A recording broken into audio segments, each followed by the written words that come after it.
do me a favour. If you're listening to this, please hit the subscribe button. Like, share, rate, review the podcast. It really does mean more than you realise. We worked a lot with businesses who maybe did just have an idea, but it was how they articulated that idea. And, why were they starting this business? Why did they want to? And more like sort of what you're doing, businesses that actually have a story to tell about why they have started that business was always quite intriguing. So when this opportunity came along, a lot of my colleagues thought I was mad because it was a completely different thing going to work in this tiny little team. There was only 7 of us, I think, when I joined. And then, you asked me what we were looking for in those people that we worked with, but also from my perspective, I know I learned so much about myself, really pushing myself out my comfort zone massively. And the one we held down here, we held it at the cricket club, and Penina was actually our guest speaker there, Penina Shepherd. And I'll never forget the one thing that Penina said, and one of her first slides that she put up was the word fear. And she said that everything that you have ever wanted is on the other side of fear. The one thing that we really created in the hubs was a real sense of community. It's definitely that sense of if you'd actually work together, you can actually reach more people as well and have a bigger impact in that way. So yeah, I'm very much, I think I always have been, I'm very much all about collaboration, and where I can orchestrate collaborations or partnerships, then I do, because I believe in it always has a positive outcome. It was a really hard time actually for me back in South Africa, and a lot of people here, and I've only realised since I've come back and even talking to you that people were actually quite sad that I left, which I didn't even think of it like that. I just thought, I'm going off to do this thing now, and I'm going to be, everything's going to work out and I'm going to be accepted back there. And it wasn't. I went through some very, very dark times when I was back there because my money was running out. I wasn't working. South Africa, as I say, has no support system in terms of benefits or anything. It wouldn't have enabled me to appreciate a lot more of what I actually have here. I'm so appreciative of what I have in the UK because I saw a very different side of life in South Africa and how people struggle there. And I'm very grateful for my life here. I believe every business owner has a story to tell. Through seeking true, authentic insights about the entrepreneurial journey, I provide a platform for our peers to share their stories and inspire those that listen. This is the County Business Talks podcast, powered by Picture Book Films. Okay, welcome to another episode of the County Business Talks podcast. So, my guest on the podcast this week has been helping entrepreneurs to kickstart and launch their business for many years. After a long career as a relationship and business development director with Royal Bank of Scotland, she spent 2 of those years involved in setting up and managing an entrepreneurial accelerator, working with over 1,000 entrepreneurs at all stages of growth, from pre-revenue to high growth and scale businesses. The accelerator helped generate around 12 million of turnover and 7 million of investments.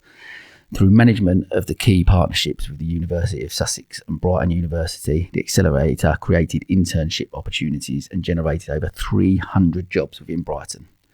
After moving back to Cape Town, where she grew up in 2018 for a few years, in October 2020, she returned to the UK, and the Sussex business community is lucky to have her back. It has been a pleasure getting to know her over the past few months, and I'm delighted to welcome Fiona Anderson to the podcast. Fiona, how are you? Sam. Wow, that's a great intro, I have to say.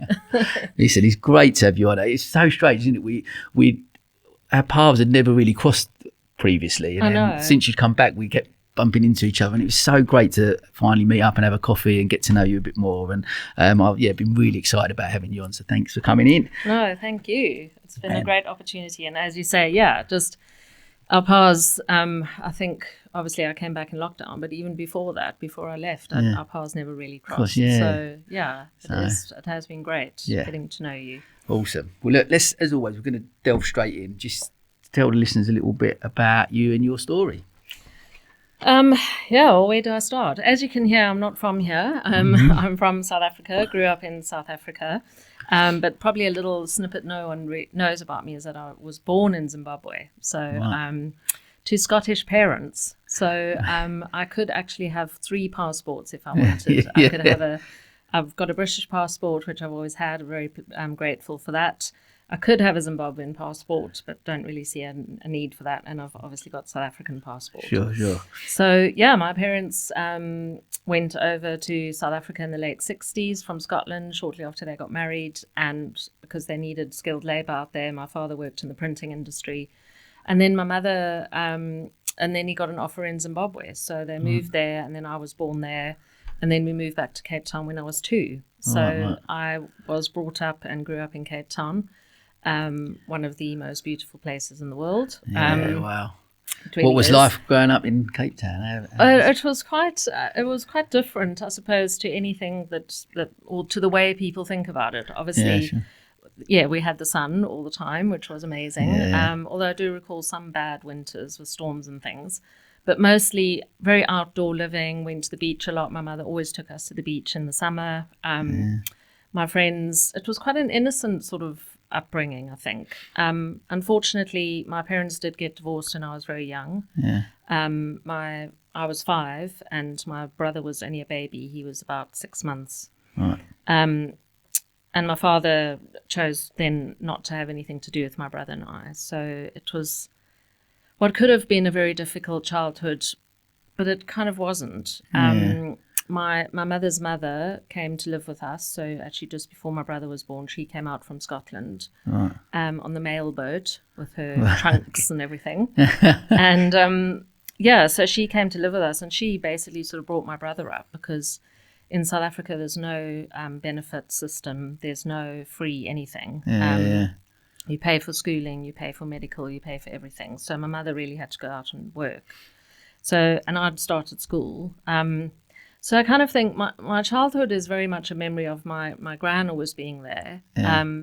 Me kind of taking the role of very much looking after my brother. I just kind of muddled through, I suppose. But one of the really positive things that I will always take from my childhood is the friends that I had at school. Right, okay. I wouldn't say that I particularly enjoyed school. You and me both. And my report cards would always say, Fiona could do better. Or Fiona needs to apply herself more, that kind of thing. But I had 2 fantastic friends who I am still really good friends with both of them. So we've been friends since we were like 8 and 9. Love that. And we were just like a little kind of posse, I suppose, making our way through school. As I say, I'm forever grateful, really, for that my mother enabled us to still have a really good education. You know, we both went to good schools, and we had a really good education. My brother went to university. I went to the equivalent here of like a polytechnic, and did a human resources diploma, which I've never used in any angle What made of my you life. decide to do that? I don't know. Actually, I wanted to do interior design, actually. Okay. But my art teacher at school, I'd done art all through high school, and she didn't really like me. So, she didn't like me and my 2 friends, because we always were a bit disruptive in class. And she never really gave me high marks, so I didn't really feel confident, because for the interior design course, she needed to put forward a portfolio. And I didn't feel very confident at all in doing that because of my poor marks and what she'd kind of instilled in me. That's so crazy. I didn't do that. Because I listened to another podcast that only recently, and was talking about that, and that teachers actually don't realise potentially the power that they have over children and the influence they have over children. And even the whole grading system and how it works here, and whether similar in South Africa. But that like as a child, you get marked down on something, and you see that as potentially a failure, and how much that can affect you moving forward and in your life. And I think they just don't realise that. Obviously, I'm not having all teachers, because there's some teachers that really inspire children, don't they? And taking their, but I think it's fascinating to hear. There's so many people that actually come on and have a chat to me about it. And I was similar as well. I'd done okay at school, but I don't think I engaged necessarily as well as maybe, academically, I wasn't seen as that overly intelligent. And I think that stayed with me for all my life, really. I still talk about myself in that way now, and I'm not the most articulate person in the world, and et cetera, et cetera. But that's come really from such a young age, from teachers, and you're so right. Yeah. I just think, and maybe back then, that was in the 80s. And teachers, maybe, I don't know, there was like a different focus, or I don't know, but it was very much all through my high school schooling. I was very much just kind of muddled along. I just went to class and kind of did what I had to do to get through. I didn't excel, and I could have. I know that because my brother was a very academic child. You wouldn't think we were actually from the same family. My brother was the same. Because he was very academic. Excelled and went to university and got distinctions, and then went on to do an honours degree and then his master's when he moved to New Zealand. And he studied forestry, did a BSc forestry. And he's gone on to do great things. But I just think if I'd applied myself, I could have got amazing grades, and then who knows what would have happened. But I don't have any regrets about what's happened in my life and the course my life's taken. That's really. But what I think that the key is that had you just had a different teacher who maybe engaged you in a different way, especially from the art. So, for example, your art teacher didn't engage with you that well and didn't get on well. So, but had they, and you really, you may have gone into that other path, and they could have inspired you. Whereas you had a negative experience from that because they looked at you in a different way and you just didn't engage in the way that they were teaching. So I find it, and that's what not a problem with the education system. I talk about it on here a lot about it, the way the education system is and the way we're grading. I just think there's got to be an alternative for me personally. I think there's got to be, but it's got to change from the top all the way down. And it's got, because even my twins are 7, and we got a call from the school saying that like Sienna is really academic. She's doing really well, but Luca he loses focus and almost labelled at 7 years old that he's a little bit behind. And I'm like, he's 7 years old, and I get a bit of frustration about it, and I want to.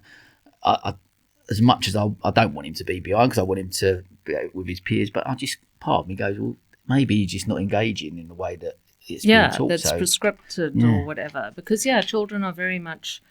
You do have children who are more creative. Yeah, absolutely. And then there are children, and maybe some are more sporty, or some are more academic, as you've said. I wasn't any of those really. I wasn't creative, sporty, or academic. Maybe a mix of the three. I don't know, but it wasn't really. And I did go to a school where sport was quite highly on the agenda. Sure. But I just did what I had to do, and just to tick the box. But to answer your question, I think I had a fantastic upbringing in South Africa. I couldn't have asked for more because. When I think about it sometimes, when my parents got divorced, my mother had only really been living there for maybe about 10 years. No, not even. No, 3 or 4 years. I'm trying to think. 8 or 9 years she'd been living there. And it would have been so easy for her to come back here to Scotland because that's the country she knew. She could have come back here, gone on to benefits, her mother would have been nearby. But then my brother and I would probably have ended up, and this is the reality of it, and I'm not, putting anyone down or poo-pooing anything, but the reality is we would have probably grown up on a council estate in Glasgow. Yeah, sure. Because that's a completely different... That where she would have gone back to, and that would have been a completely different, as you've just said, that film Sliding Doors. It would have been, absolutely. My life would have taken a completely different route. Well, firstly, I wouldn't be speaking with this accent. Yeah, sure. You probably wouldn't be able to understand me because I'd be speaking with a strong Glaswegian accent. Yeah, that would have been a tricky one. Me and the Essex twang would have definitely had some subtitles on here. We would have had a translator. So I'm very grateful for my upbringing in South Africa. A lot of people do ask me how could you have lived there with all the apartheid and everything that was going on? But the reality was I was a child. I wasn't aware of what was going on outside of my environment, and that was partly what the South African government did. They kept us very sort of divided, and the media and stuff was very restricted. So we didn't even have television in South Africa. We got television in South Africa in 1975. Wow. So we were very restricted in terms of news and being exposed to the outside world. So we only got television when I was 6. Wow. And then it was the test pattern. We'd sit there until 6 o'clock. It came on, and then it was on. It was only transmitted for 2 hours. Half an hour of that was the news, and then there was like a children's program, and then something else, and then it went off again at 8. So it was an interesting upbringing. Yeah, sure. And then when did you then come from South Africa? When did you come over to the UK? So initially, I first came over in 1993, actually, when I finished studying, and there was a whole group of friends, and it was like the trend then with most South Africans. When you finished studying, you came over to the UK, London, for a year or two. Then you could get 2-year working visa.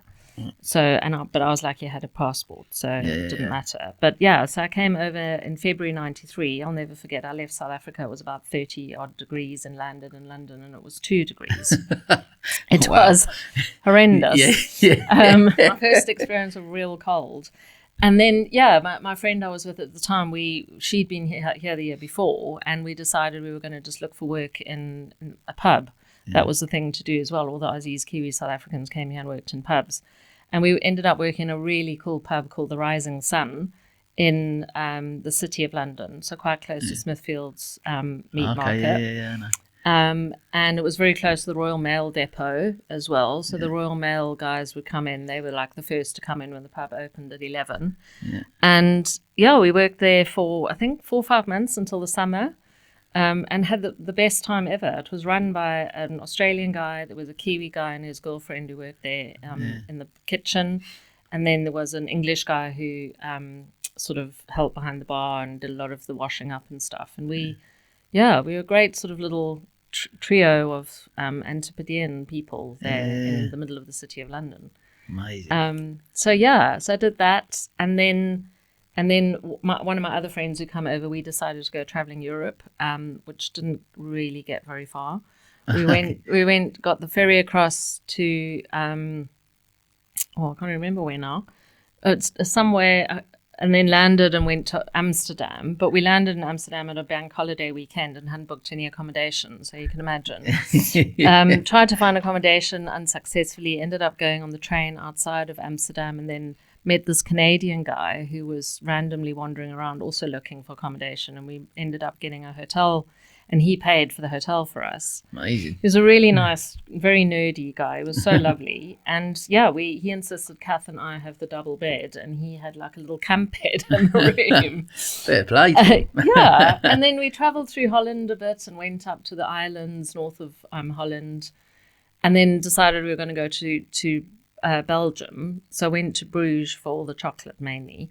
Nice. And then I knew somebody in Brussels, so we went to Brussels, and then we decided we were going to go to France, but we couldn't get that. Back then there was obviously no internet, nothing. Sure. So it was phoning youth hostels in Paris to try and get some accommodation, and no one would speak English to us. We couldn't understand what they were saying, so we sort of gave it up and said, okay, well, let's just go back to London. So we did. Cool. And then so I was here for 93, 94. I was here for nearly 2 years, and during that time I actually met a Kiwi guy. We ended up going and working down in Cornwall for a summer, which was amazing. Traveled a bit with him, went to Egypt and Israel, and I can't remember where else I went with him. And then I went back to South Africa at the end of 94. Okay.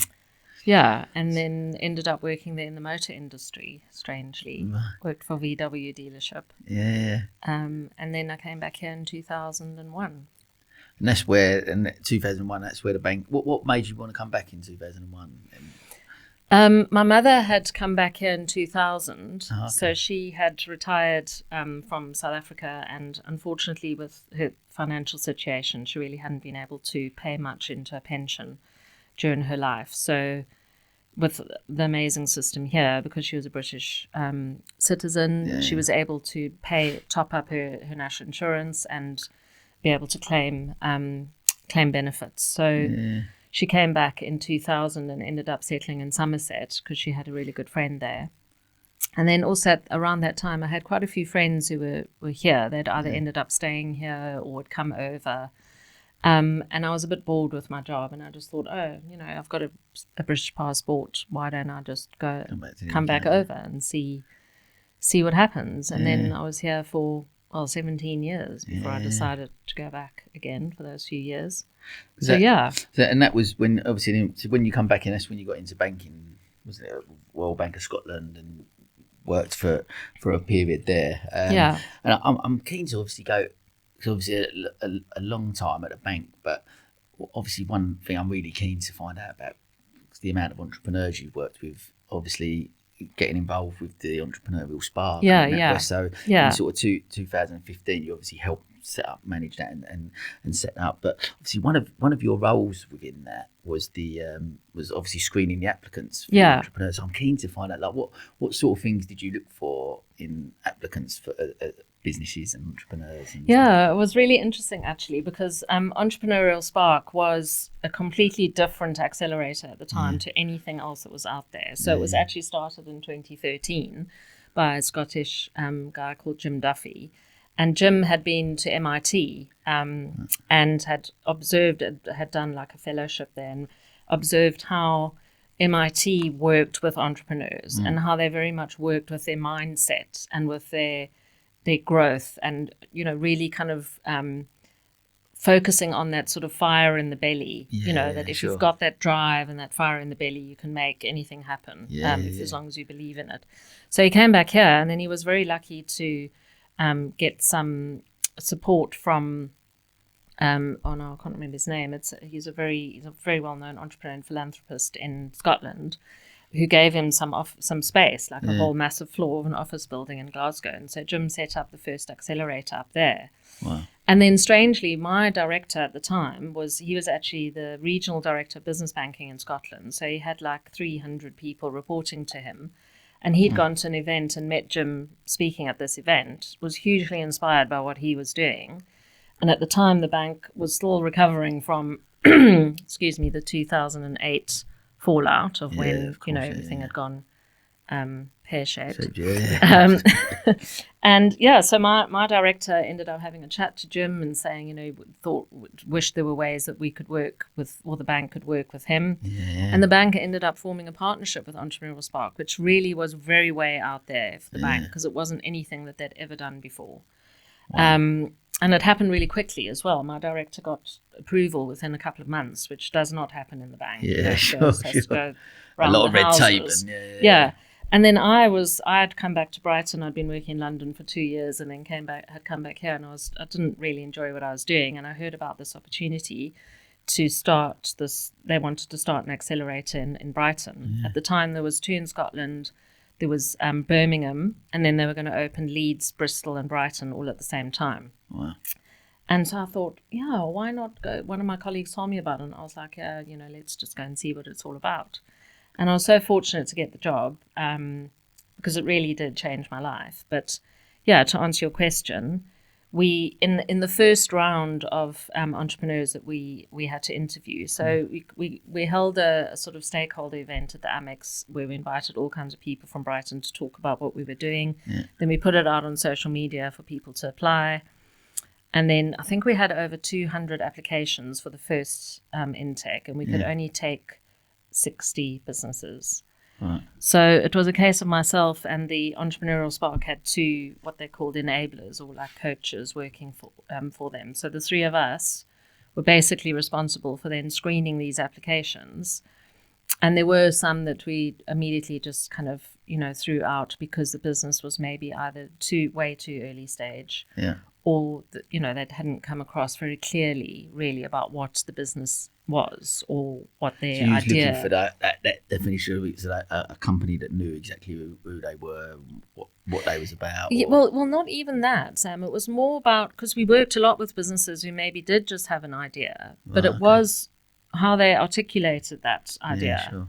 And, why were they starting this business? Why did they want to? And more like sort of what you're doing, businesses that actually have a story to tell about why they have started that business. Yeah, sure. Was always quite intriguing. But the ones that we actually then ended up interviewing face to face, as I say, it was very much spotting almost immediately that real passion and that as we said, fire in the belly about, this person, maybe the business isn't that clear and they haven't really thought through their plan, how they're getting this product to market or whatever, but you can tell they've got that drive. And they were open to coaching as well. They were open to ideas and open to being helped. Yeah.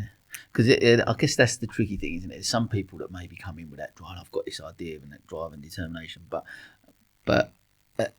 and they won't listen to that. They're not open to coming in and taking on education, I guess, in that sense, and saying, well, because whatever level you're at as an entrepreneur, whatever part of the journey you are, we're always still learning, aren't we? You've exactly. got to be, I've been running businesses for 13 years. I'm still winging it and don't have a clue. I still want to chat to people. You're doing it very well, Sam. But I think that's really interesting that you say that. Like, just seeing that those traits in someone, that because ultimately you've got to have that drive and determination. You've got to have that, like you say, that fire in your belly.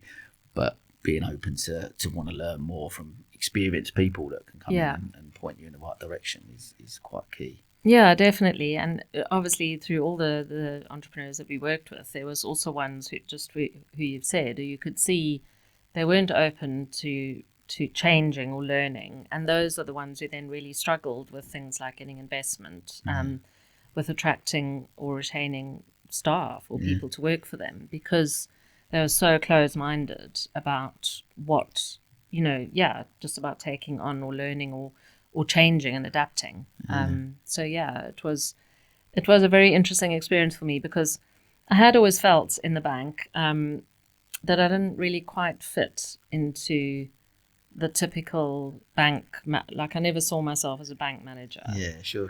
I was always wanting to do something else. So when this opportunity came along, although a lot of my colleagues thought I was mad, because it was a completely different thing, going to work in this tiny little team. There was only 7 of us, I think, when I joined. And then, you asked me what we were looking for in those people that we worked with, but also from my perspective, I know I learned so much about myself. Yeah, sure. Really pushing myself out my comfort zone massively.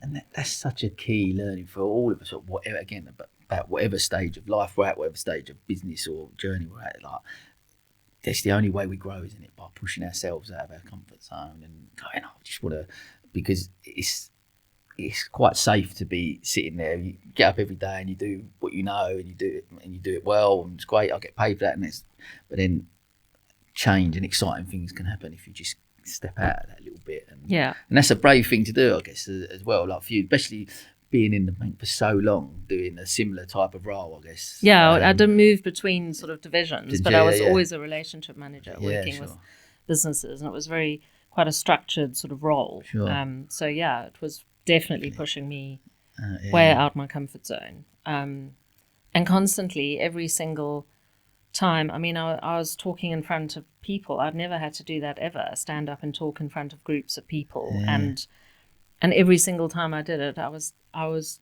an absolute nervous wreck. Like I wouldn't sleep the night before. I'd be so on edge and nervous. But as soon as I got up there and spoke, then I was fine. Yeah. They say that, don't they? It's a good thing to be a bit nervous. Some of the best speakers, they feel a little bit, get their nerves and get up and stand up and talk to people. And because it's just one of those things, isn't it? Like, again, that comfort zone thing. Because you strike me, like, as we've met a few times, obviously, at networking events, you strike me as such a confident person and someone who wouldn't get nervous about standing up in front and talking in front of people. But people would say the similar to about me. But I think I mentioned when I'd done my talk at the Sussex Business show, my first keynote, I was like bricking it, to be honest. But you come out of that and you do it, and hopefully you grow in confidence within things. But I think you do, and I think part of the confidence is being confident in yourself, that you know your subject matter. What you're talking about, whereas a lot of people in the room don't necessarily know. So they are listening to you, which sometimes is a bit even more scary, that they're listening to you. But I'll never actually forget, because we held what the bank ended up doing, which was absolutely fantastic for the staff. We actually ended up developing an entrepreneur academy, as we called it, for the staff. So there was online modules, everything that the entrepreneurs learned in the hub. So they learned about obviously doing their pitch, to potential investors or funders. They learned about the lean model. They learned about growth mindset, all of those kinds of things. And we used to run, we put a lot of those modules online so the staff could access them and learn. And then we also ran we ran a whole day where the staff would come and we would put them through a day of learning their pitch. At the end of the day, they had to stand up and do a pitch. It was a very interactive, interesting day. And the one we held down here, we held it at the cricket club. And Penina was actually our guest speaker there, Penina Shepherd. Yeah, amazing. And I'll never forget the one thing that Penina said, and one of her first slides that she put up was the word fear.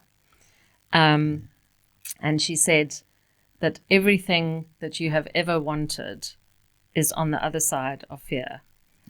And it's all about overcoming that fear. Yeah. And I can't remember the F, E, A, and R stand for something, but I can't remember what it was. Yeah.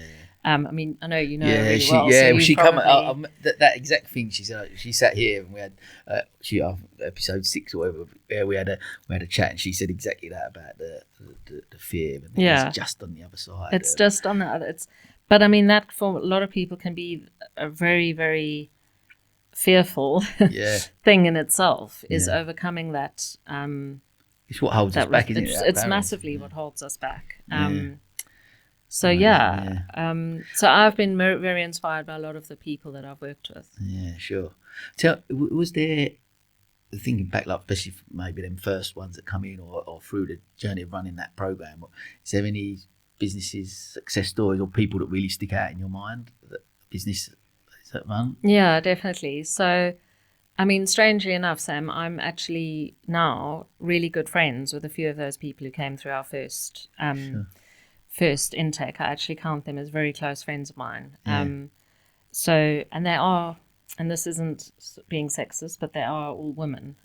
Because we ended up, strangely enough, in the Brighton hub, we ended up having more women startups or entrepreneurs than men compared to the rest of the country. The other sort of 8 or 9, or as the hubs grew, there was always more women in Brighton than the other hubs.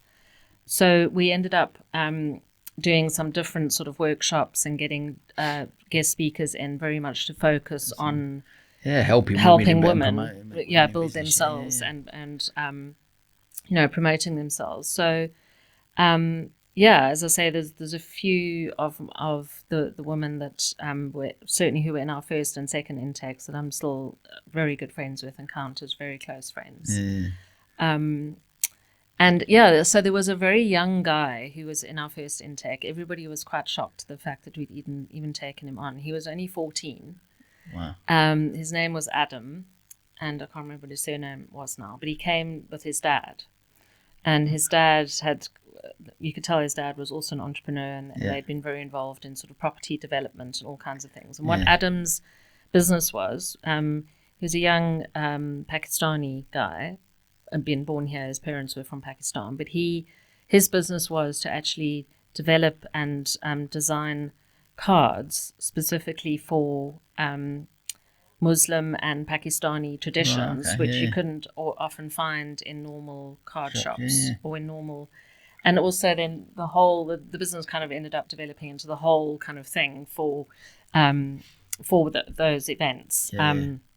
Everything that you could buy, all the decorations and all that kind of thing. But he was a really confident guy for being 14, but also just so humble and took on every opportunity that he possibly could to learn. Okay. He attended every single event that we had, and sometimes, I mean, you wouldn't believe it because everything we did was free. Nobody paid for anything because the bank was paying for sponsoring it. And so people often wouldn't come to some of the events, even though they were free. And we were sort of like, well, we're not forcing you to, but if you don't come, then you're not actually going to stay on the program because you're going to miss out. If you're going to sign up for something like that, you want to be involved. But Adam was one of those. He just absorbed everything that you threw his way. We were always kind of, I mean, the poor bloke, but we were always pulling him into like sort of showcasing him as like a rising star the one thing the bank did at the end of each kind of intake, because there were only 6 months at a time, we had an award ceremony, and we would actually give away money in different categories to some of the entrepreneurs, and he got, I can't remember what it was, but he won £5,000 for, a 14-year-old for his That's business amazing. to win £5,000. But he was so grateful for everything that we did. He was so grateful for it, and so was his father. And I don't know actually what he's gone on to do. I must actually look on his LinkedIn profile, because he was definitely one of those who you just knew he was going to be successful in whatever he did in life. His brother, I think, he had an older brother who had at the age of 16 been accepted into Oxford and was he was like a music protege, was like sort of writing music at the age of 12, and was a highly, so he came from a really, very creative and highly academic and intelligent family. Yeah, sure. But Adam will always stand out to me, and sorry to anyone else who's listening and I haven't mentioned you. But he will always stand out to me as being the true epitome, I think, of an entrepreneur. Yeah, and at such a young age. I think that's the key, isn't it? It's such a young, and what I love about that is that how much that programs because I'm assuming that obviously wasn't an age limit there, or maybe there wasn't. So there wasn't. That's what's brilliant, because people always say like I was always going to be a footballer when I was young, and when I didn't become a footballer, I was like, I haven't got a clue what I wanted to do. But I've mentioned it so many times. I go like I couldn't even spell entrepreneur back then, let alone it wasn't encouraged. Like it wasn't how it is now. No, it has been the last sort of 5-10 years. So there wasn't those opportunities. You didn't really see. And I think I just wonder what my life would have been like had I at 16 left school and gone. But there was something like that, an entrepreneurial spark, or somewhere that encouraged entrepreneurship. Would I have responded to that if it was in schools or wherever? Would I have responded to that and gone, that is me? And because I think that's always been inside me, and it wasn't until later that sort of come out. So, but just because it wasn't encouraged, it just seemed like a distant, thing that we'd be able to achieve. But it's brilliant. And I love that you've mentioned that someone of 14 has come in, and that's what stuck out. That's really brilliant. Yeah. I think what I'm keen as well, because obviously you've been we mentioned that in the intro, thousands of entrepreneurial people that come through and businesses that you helped grow and start. What was there some key traits that you recognised in people as successful leaders, entrepreneurs like Adam, or people like that along them lines? Was there key parts that you sort of noticed in them that you could see? I think a lot of the time, Sam, it was, which I felt that I didn't have in me myself, was that they were prepared to actually firstly take a risk and to really pursue something that they 100% believed in. And sometimes, as I said to you in the beginning, maybe you were sort of like, this is never going to be a business because but you sort of admired them for even just trying and kind of trying to pursue something that was a passion to them. And turn it into a business. So for me, it was certainly the element of risk taking. A lot of the time people left sort of very stable jobs and to pursue this business or to start this business. But then also the resilience. It's really, and I think it's probably come a lot more to light in recent years, how resilient people are through all the pandemic and everything that's been thrown at so many people. But just really seeing how a lot of the businesses, they didn't back down when they weren't maybe successful at raising investment, or they weren't successful in, maybe they were trying to get their product or service into another market and that wasn't successful upon the first attempt. And just the one thing that we really created in the hubs was a real sense of community, which a lot of businesses that have left, and I've bumped into them subsequently, have said that they really miss that in other places that they've then gone to work in or been a part of. So everybody really supported each other, no matter what their background was or what their business was. People ended up working together sometimes and supporting each other. So I really spotted, as I say, a lot of resilience, people not refusing to take no for an answer sometimes, and being that real sort of, not the comeback kid, but sort of the just trying and trying again. Not backing down. I think, like you said, you alluded to it, it's been highlighted so much throughout the pandemic that, how many businesses have pivoted, how many businesses, unfortunately some businesses have failed, but how many of them business owners have come back and gone and done something else, and it is resilience, and it's probably the buzzword of the pandemic, wasn't it? Especially within the business community, how much because we had to, and everyone, because we was all in the same boat. Every business owner was in the same boat and had to, and don't get me wrong, there were some businesses that flourished during the pandemic as well. So you've got them, but the majority of us were up against it and struggled. But again, like you mentioned about sense of community, and certainly from my point of view, I look at how much the community come together. The business community, we've spoke about it offline, how amazing it is here in Sussex. Oh, it is. It's brilliant. The support that people were able to offer, and everyone wanted to come together. And have you still, do you see, as we've come out of the pandemic, that's still there, and that's been stronger than ever, really, and we're still going that collaborative route as opposed to people going, oh, we're okay now, and you know what I mean? I think there's a bit of a mix, really. I have seen, I think those people that maybe missed the sort of networking and the face-to-face community side have certainly embraced and maybe appreciated more, the networks that they have, and the that meeting up and sort of sense of community. I do still think, certainly in Brighton, that there could be more collaboration between a lot of organisations that are all kind of doing similar things. But it's always been like that in Brighton, and it was very much like that in Cape Town when I went back to Cape Town. It was everyone in Brighton, you often see it, people are sort of in silos. And I often, if you take a helicopter view, you're sort of like, I just wish you could work. Why don't you work together? Like you actually are trying to achieve the same outcome at the end of the day. And by pooling your resources, you're going to be more successful.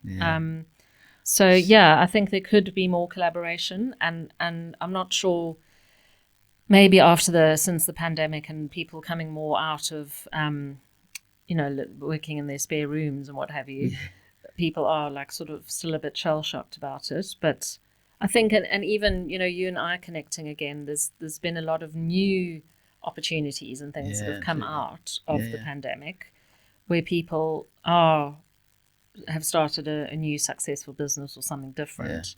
And maybe there is a bit more support for that, but I still think there could be a lot more collaboration. I really agree. And the reason we launched County Business Clubs was exactly that, really, that I believe ultimately it's a collaborative community. That's what we want to try and build with County Business Clubs. We're reaching out to the chambers and the other we're a member organisation, but we're not reinventing the wheel with what we're doing. We're a member organisation, but let's work together with other member organisations to ultimately benefit all of our members. I think exactly. There's something so powerful in that.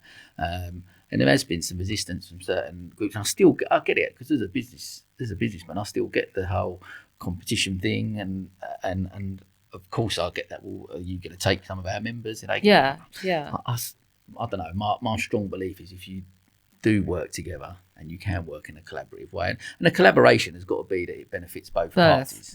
Doesn't it? I think that's the key thing for me that I've learned, and I've collaborated with people, and sometimes you go, well, I'm actually doing all the work in this element and not getting much back, and that's not a great collaboration or partnership. So I think there's ways of doing it, but I completely agree with you. I think if we were to take ourselves outside of our business from that helicopter view and think, oh, actually, you're doing that, we're doing this, we do it together, we've got a real strong partnership. A strong partnership, and enhancing each other's businesses. As you say, it's not that you're wanting to take members away from anyone else. No, absolutely. Because your offering is slightly different. So there is that. There is definitely that sense of, if you'd actually work together, you can actually reach more people as well and have a bigger impact in that way. So absolutely. I'm very much, I think I always have been, I'm very much all about collaboration, and where I can orchestrate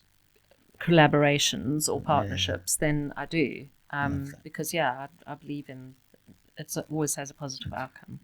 I agree. I want to talk. So there was 2 years there, or just over 2 years with NatWest, and then in May 2018, you then took the decision to return to Cape Town. How did that come about? Talk to me about that decision and the experience of going back. Well, I think I had a bit of a midlife crisis, actually, Sam. I am. That's why I'm wearing these baseball caps. I'm going through it in a minute. So you went to Cape Town. I bought loads of baseball caps. I'd been here for 17 years at that point, and my mother had passed away in 2010, and I think after she passed away, it kind of left a sort of question in my mind about, do I belong here, or do I belong back in South Africa? Like, where are my roots really? And I think I've always had that, not always had that feeling, but I think living in South Africa and growing up there, but having a Scottish mother and my grandmother, because she was with us till I was 16, I always had that other influence of another culture. Yeah, sure. So, which was lucky, because it's actually served me really well with moving here. I kind of fitted in really well. But so I really had this thing in the back of my head, like, is South Africa my home? Should I go back there? And I went back at the end of 2016 for a holiday, and ended up meeting a friend who at the time was working for a trust that worked with entrepreneurs, and she ended up chatting to me and saying, they were doing some amazing work in the education sector there, and she just kind of sparked this thing in me. So when I came back from my holiday, I actually said to my directors, would it be possible for me to take a sabbatical?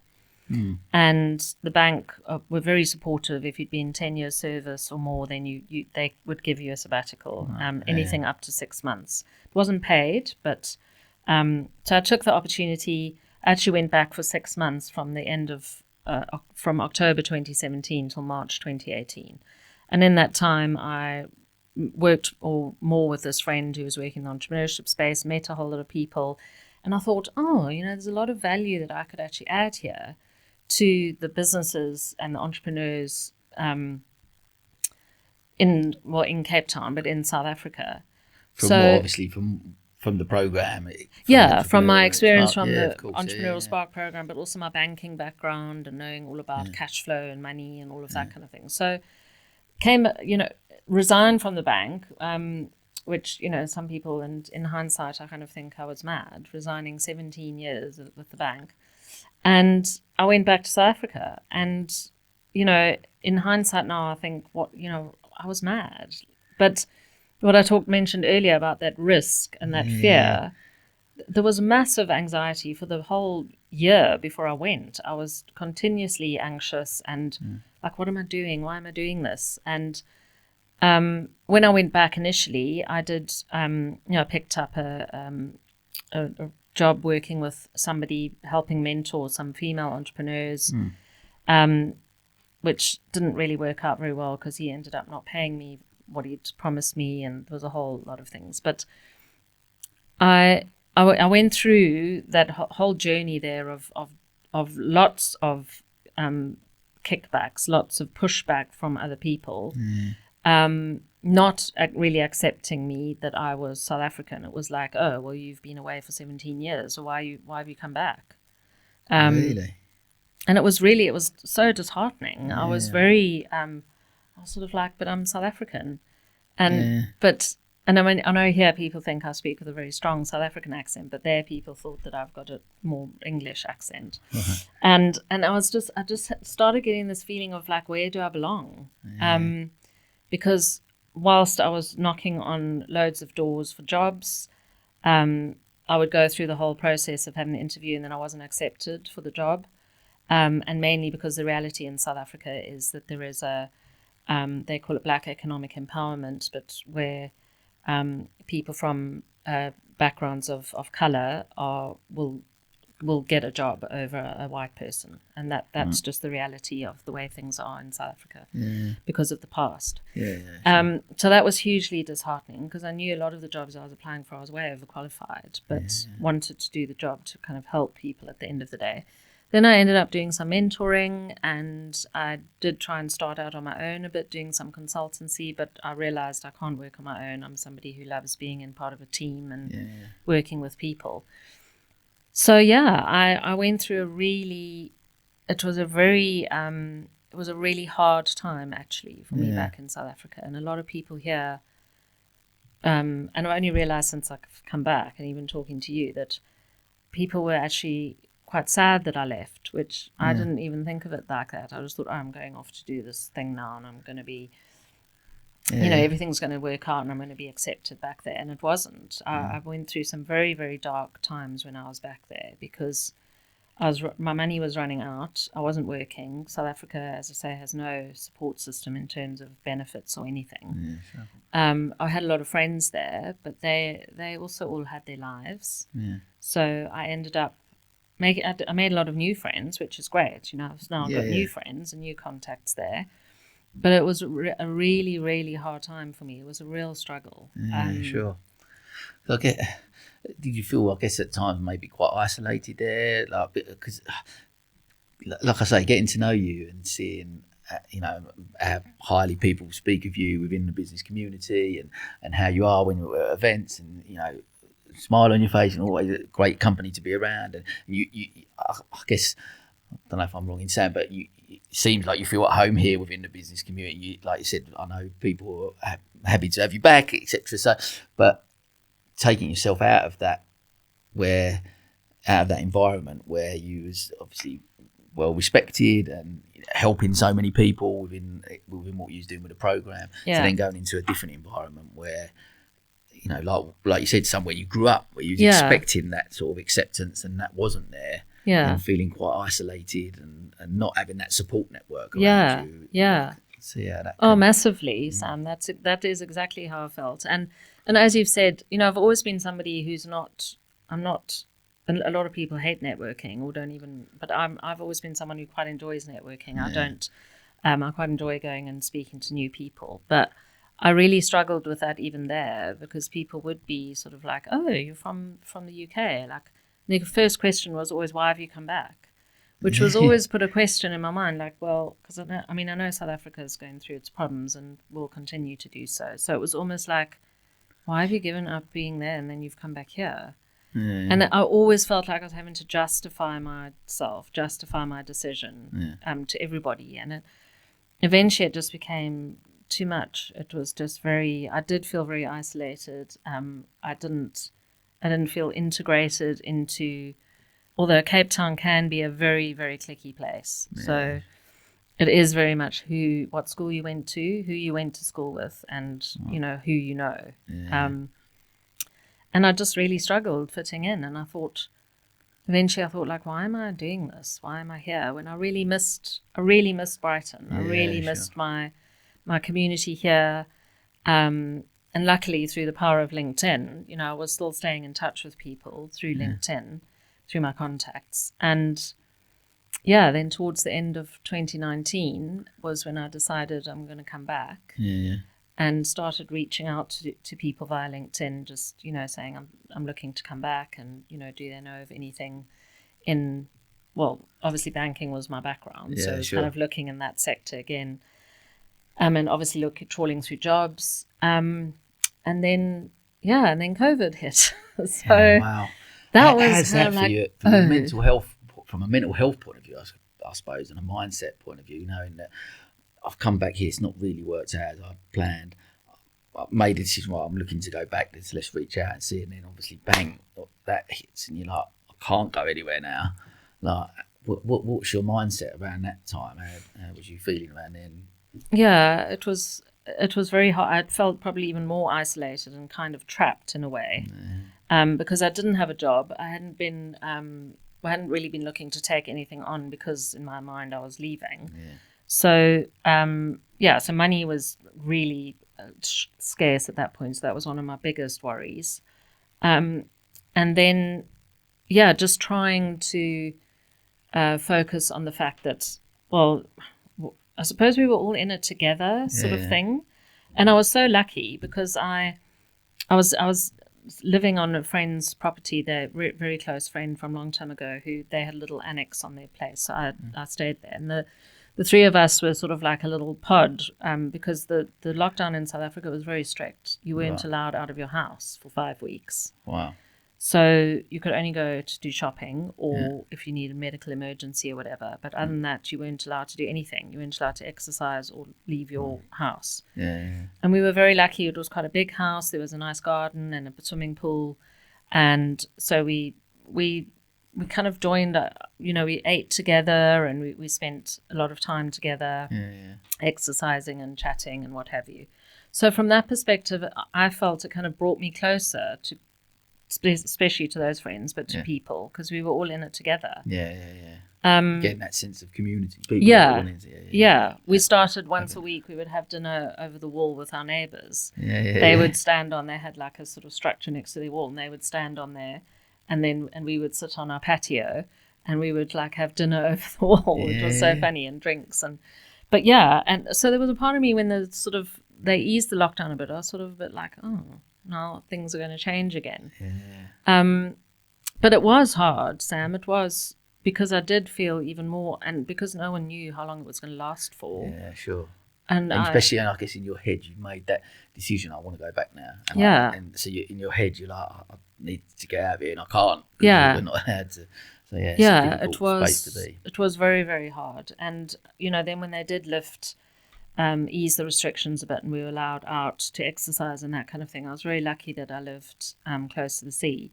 And that's always been a massive thing for me, and why I'm so grateful to live down here, that the sea and walking by the sea and going in the sea has always been a big sort of calming influence for me.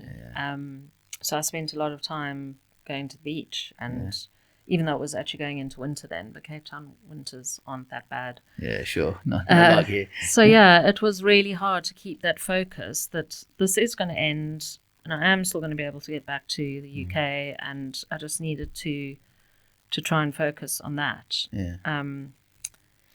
That's really, thank you for sharing. I guess for me as well, I'm really keen. I know, again, we sort of spoke a little bit about this sort of offline, but looking at that, because obviously being in a role within the bank and having, like you said, that security, and then maybe being through the entrepreneurial spark, you're sort of being inspired by other people, and that, like you said, that risk sort of taking, and then you sort of took that risk and gone back to Cape Town, and then it hadn't worked out. Like, did you feel then, by coming back to the UK, did you look at that period as a failure at all, or talk to me about that sort of side? Is that what?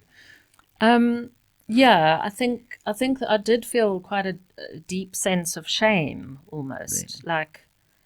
Like I've gone back there and it hasn't worked out, and now I'm coming back here, kind of with my tail between my legs. But then, and that was more me thinking that. It wasn't that anybody said that to me. It was me thinking that. We're our own worst critics sometimes, aren't we? Oh, absolutely. And so many people said to me there and here since I've come back, oh, but if you hadn't done it, then, you'd regret it. And I'm kind of like, well, yeah, but it's actually set me back financially massively. And so that's been a big, I think also part of the shame is sort of giving up this, as you say, this great job at NatWest and the security and all of that. And then I just went and didn't have anything. I had no security.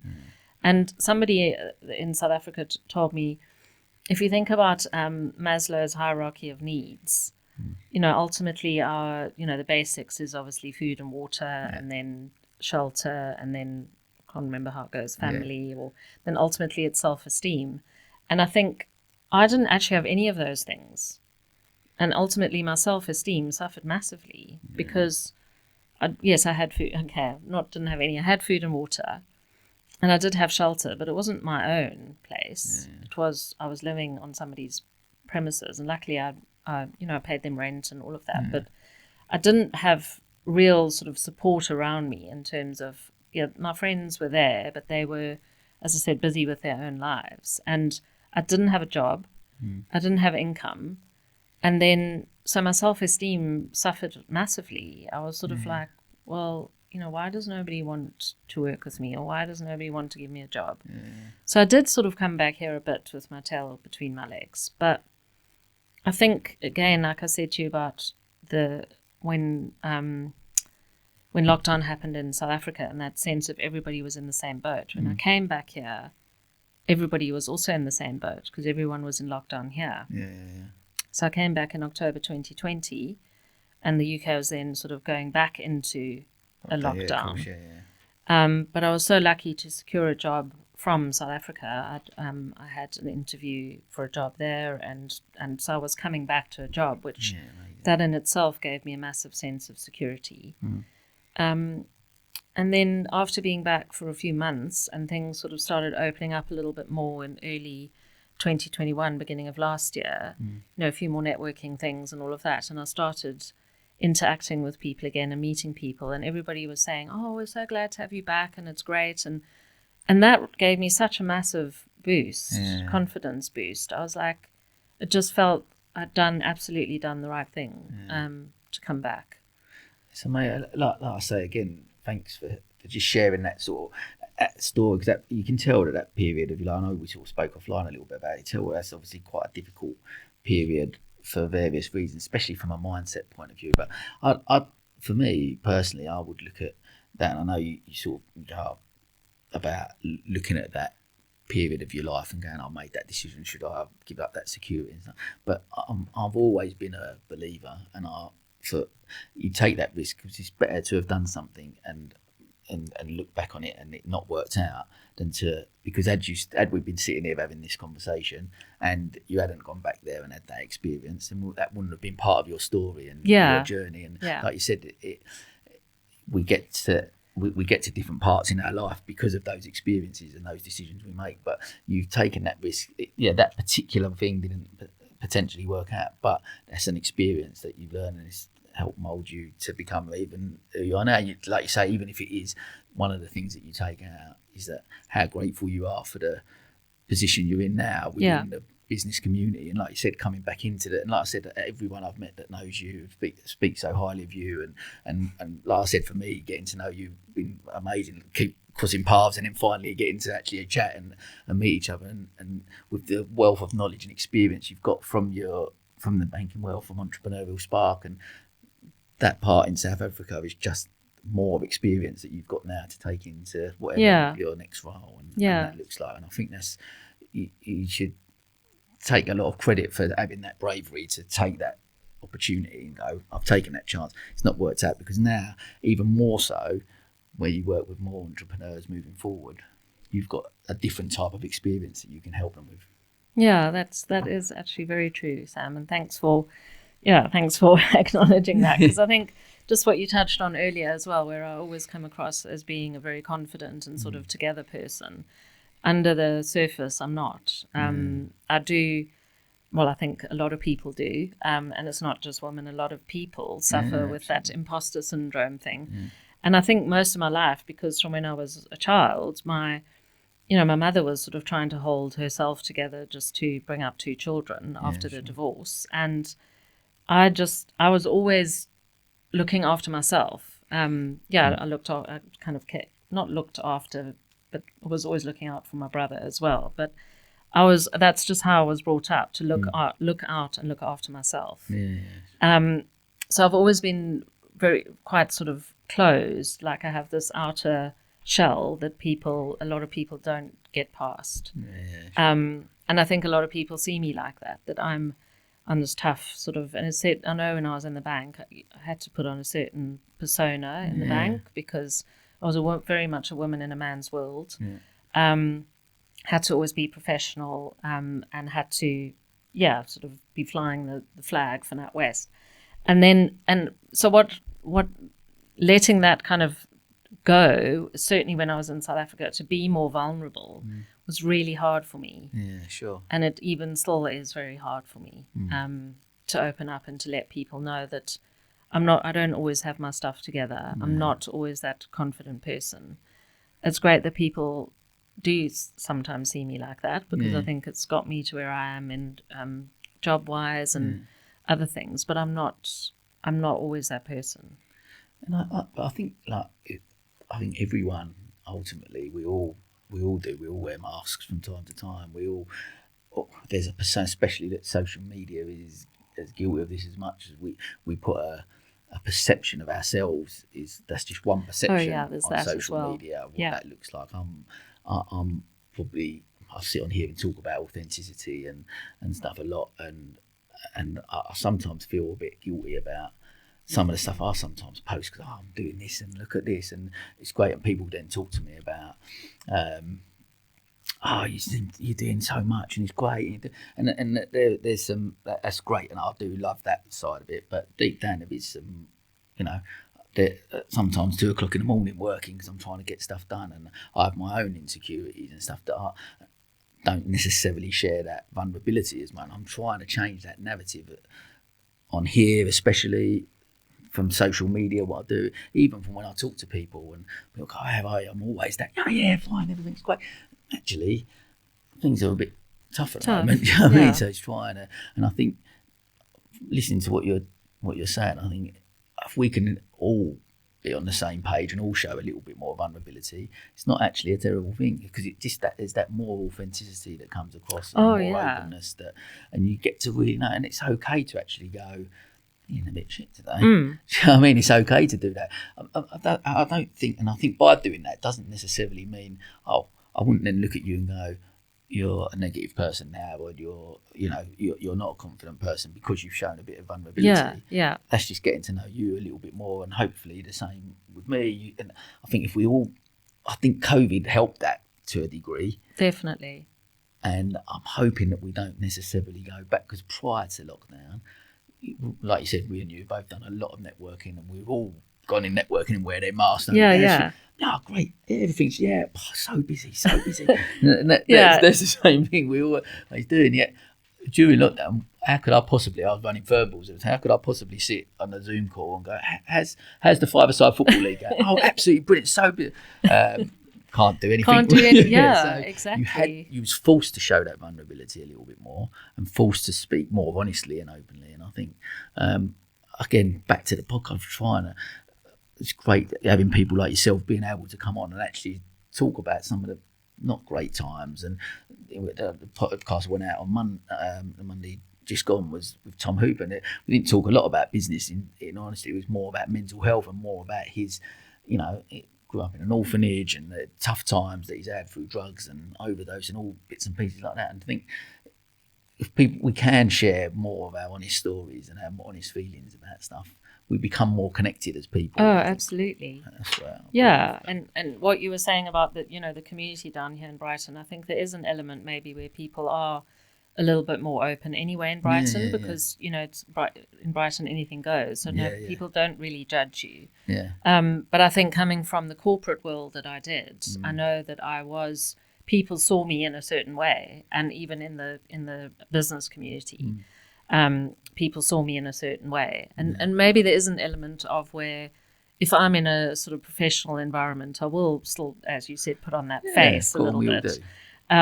But the one thing that I think that experience in South Africa and then coming back here has enabled me to just be a little bit more relaxed and just kind of trust that things are going to work out, which they have done for me. I'm now on another journey, which we'll talk about. I'm about to start another new role, which I'm so excited about. And it wouldn't, as you've just said, I don't think I would be in this place now with this opportunity if I hadn't actually gone back to South Africa and gone through what I did, because it wouldn't have enabled me to appreciate a lot more of what I actually have here. I'm so appreciative of what I have in the UK, because I saw a very different side of life in South Africa and how people struggle there. And I'm very grateful for my life here. Yeah, amazing. I want to just, before we sort of come towards the end part, I do just want to talk a little bit about, I've been asking a lot of the questions, on episode 41 now, and I often ask, we talk about failures and stuff, and I always ask about what success looks like to people. But again, that word for me, sometimes there's the narrative out there that success is financial gain and what that looks like. And I'm again, for me personally, I'm trying to change that narrative within inside me as much as I think that narrative needs to change as a whole out there. So more so now, I'm looking to ask, and I want to find out what does happiness look like to you instead of yeah, I love that question when you shared that. Because it definitely, I don't think I've ever actually been asked that question. Yeah. To really think about things in a different way. What does happiness look like? I mean, I suppose all of us want money in some kind of way that we can do things, either buy things or go on holidays. But, I mean, I think, when I was in South Africa and I didn't have money, obviously I wasn't feeling very happy. And then I've come back here and, I'm able to start replenishing my my savings through having a stable job. But I think what has made me really happy since I've come back is actually re-establishing but also strengthening friendships. Because I actually don't really have a family. My brother is my only family and he lives on the other side of the world in New Zealand. And I've got 2 little nieces who I'm hoping I'm going to go and visit them in January. But so for me, my friends really are my family. And I do make a lot of effort with my friendships, whether it's here or in South Africa, which is difficult when you're in 2 different countries, because you get caught up in your life. But I've actually there was people that I would maybe kind of knew a little bit before I left here, and now since I've come back, I've really strengthened my friendships with them, and I'd really say that they are my really close friends now, and spending time with those people and interacting with them really makes me happy. And then just also meeting people like you, Sam, who do amazing things all the time for other people, really inspires you to also be grateful, and it puts your own sense of well-being and happiness into a different perspective. I really, really value my friendships, and I value the position that I'm in at the moment. That's amazing. It's a lovely thing to share, and I think you're right. Again, keep referring back to COVID only because it's still so relevant to everything we do. But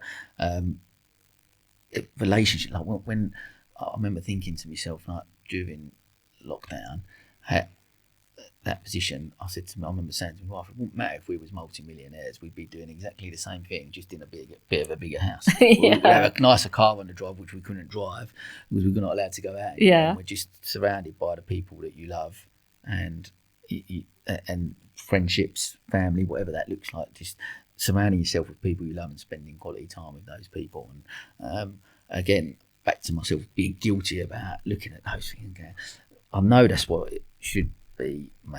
That's what makes me happy, spending time with family and friends and doing stuff. Because I'm so driven and ambitious, you still throw yourself into so much work, and so it's constantly trying to check in with yourself and remind yourself, because I know I certainly don't get that balance right, and it's a struggle of mine. But it's lovely to share that. I think, look, we alluded to, as we're coming towards the end, we alluded to the next chapter and the new challenge. So please do tell us what the future holds for Fiona Anderson. Yeah, I'm very excited actually. So I'm going to work back in what I really love doing, which is working, as we've talked about, with entrepreneurs and helping businesses to grow. So on the 5th of September, I will be taking up my role as program manager for the Bright program at Sussex Innovation Hub in Brighton. Amazing. Very big shoes to fill with Sam Harland. So Sam is moving on to do something else within Sussex, which I'm sure everyone will find out about. But I'm so looking forward to it. I've been wanting to work for Sussex for a while, since even before I came back and I heard about them. And then, so I feel like you and I were talking when we came into the studio about, I actually feel like Sussex kind of feels like home when I come here anyway. I know a lot of the businesses that are based here and work here, but I know a few of the people as well that work for Sussex, and it feels, even from the outside, it feels very much like a family. Like everybody, I've met the people I'll be working with already, and everyone's got each other's backs, and it feels quite it feels very like a very welcoming place. Absolutely. So I'm so looking forward to working again, as I say, with businesses and helping businesses, and with my experience now from my current job, I've got even more experience now in different areas that I'll hopefully be able to add a lot of value. So I can't wait. I'm so pleased. It's really exciting, and what a great addition to the team at Sussex you'll be. So I think, thank you. And it's what's lovely as well. I think obviously with Sam, because you and Sam worked together previously. Again, that power of network and that power of good connections and being a good person, building those good relationships that you just don't know where that is going to lead to. Exactly. In later years, and I think that's. But again, credit to yourself and that because of those relationships you've built and being a good person and being great at what you do, and then them opportunities are there because you can come back and build on that. And I'm so excited for you. So thank you. I'm very excited. So 5th of September, it become really exciting. Cool. Look, we're going to finish as always with our quick fire questions. So first one, what one piece of advice would you give to your 18-year-old self? I think don't put yourself into a box. I think when I was 18, so in South Africa, you finish school when you're 18. And when I was 18, I had no idea what I wanted to do. As I said, I wanted to do interior design, but beyond that, and I kind of felt like I had to go to university, and then I had to get a job, and then I had to, and you don't have to do that. You don't have to go to university or tertiary education or get a full-time job. You don't. You can do whatever you want to.